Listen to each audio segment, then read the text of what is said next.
সালামু আলাইকুম। The football জোনে আপনাদের সবাইকে স্বাগত।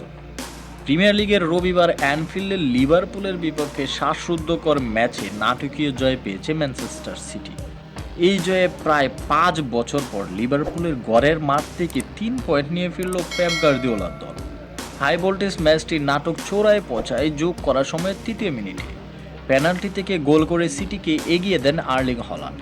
এরপর ফাউল ও পাল্টা ফাউলের এক ঘটনায় আবারও বল জড়ায় লিভারপুলের জালে। তবে ভিএআর পর্যালোচনায় সিটির সেই গোল বাতিল হয় এবং লিভারপুলের ডোমিনিক সোবোসলাই লাল কার্ড দেখে মাঠ ছাড়েন। ম্যাচের শেষ মুহূর্তে এমন সিদ্ধান্তে সন্তুষ্ট ছিলেন না ম্যান সিটির কোচ পেপ গার্দিওলা। ম্যাচ শেষে তিনি বলেন, এটা তো সাধারণ জ্ঞান, তাই না?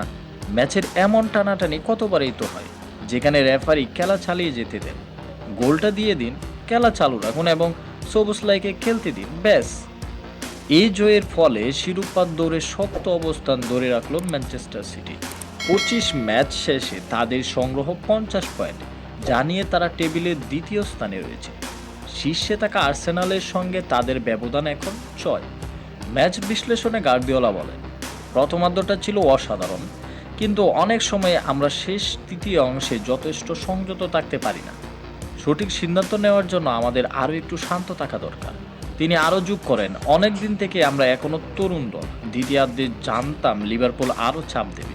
প্রথমার্ধে আমরা লং পাস খেলেছি, লড়াই করেছি। উমর মারমুশ আর আর্লিং হল্যান্ড ছিলেন সামনে, কারণ ইব্রাহিম কোনাতে ও ভার্জিল ভ্যান ডাইকের বিপক্ষে বল জেতা ভীষণ কঠিন। ভিডিওটি এই পর্যন্তই। ভালো লেগে থাকলে লাইক, কমেন্ট এবং সাবস্ক্রাইব করতে ভুলবেন না। ধন্যবাদ।